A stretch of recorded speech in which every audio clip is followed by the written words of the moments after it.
Bereshit, Genesis chapter 21, verse 1. And the Lord remembered Sarah as he had said, and the Lord did to Sarah as he had spoken.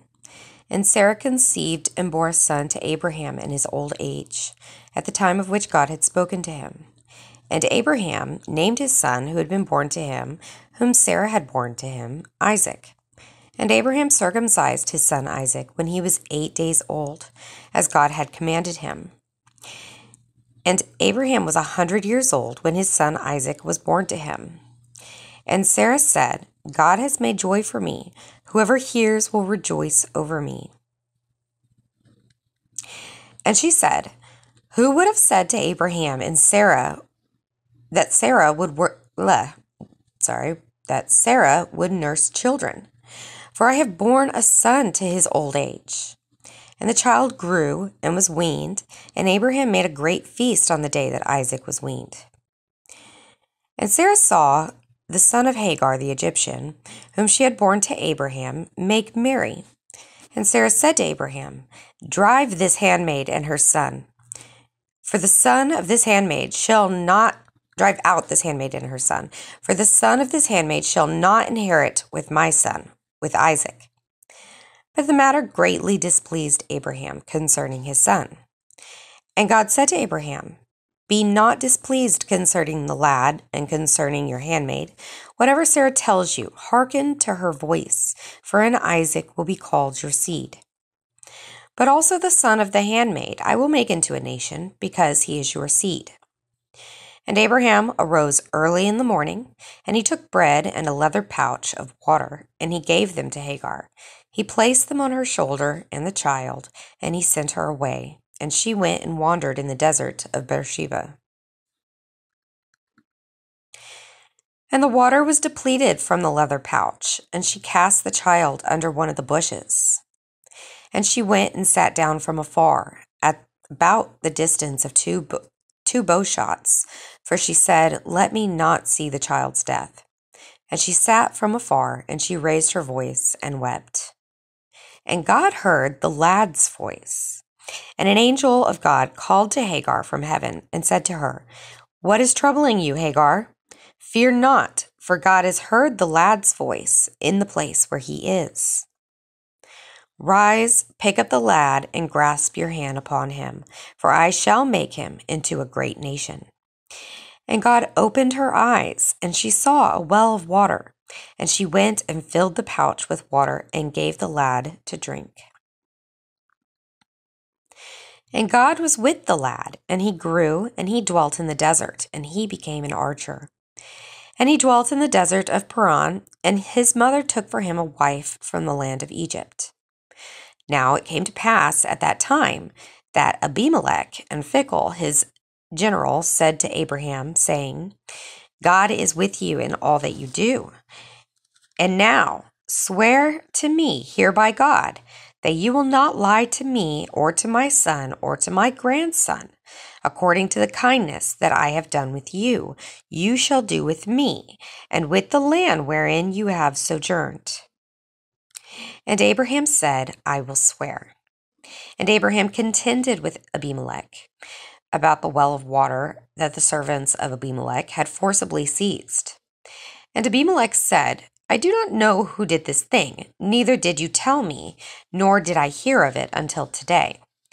And Abraham took flocks and cattle and gave them to Abimelech, and they both formed a covenant. And Abraham placed 7 ewe lambs by themselves. And Abimelech said to Abraham, what are these 7 ewe lambs which you have placed by themselves? And he said, for these 7 ewe lambs you shall take from my hand, in order that it be to me for a witness that I dug this well. Therefore he named that place Beersheba, for there they both swore. And they formed a covenant in Beersheba, and Abimelech and Phicol his general arose, and they returned to the land of the Philistines. And he planted an Eshel in Beersheba, and called there in the name of the Lord, the God of the world. And Abraham dwelt in the land of the Philistines for many days. So one thing I wanted to point out here that's kind of just like a side fact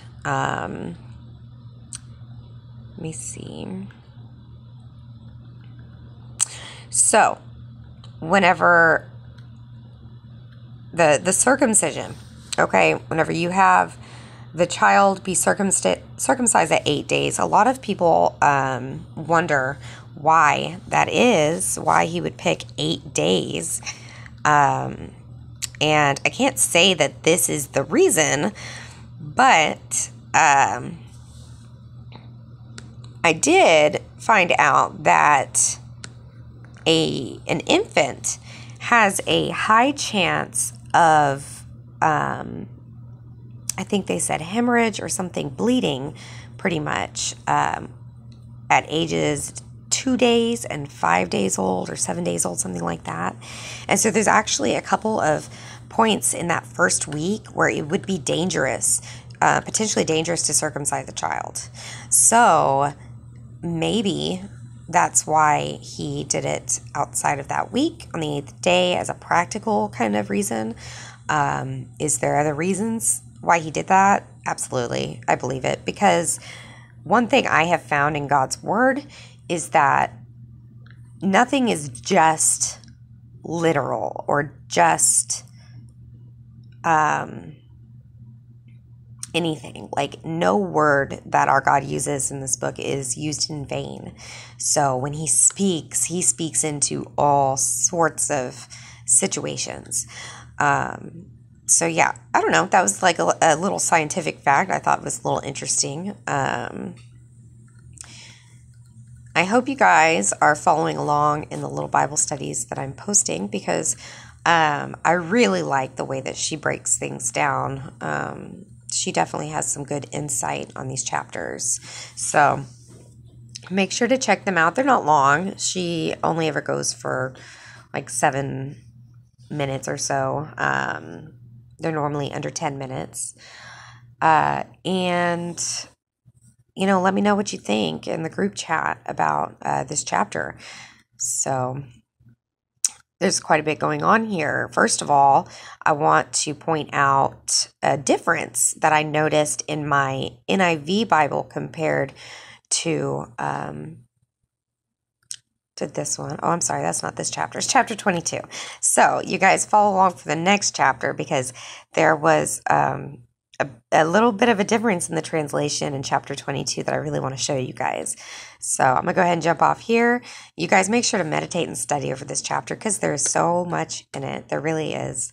You guys have a blessed day.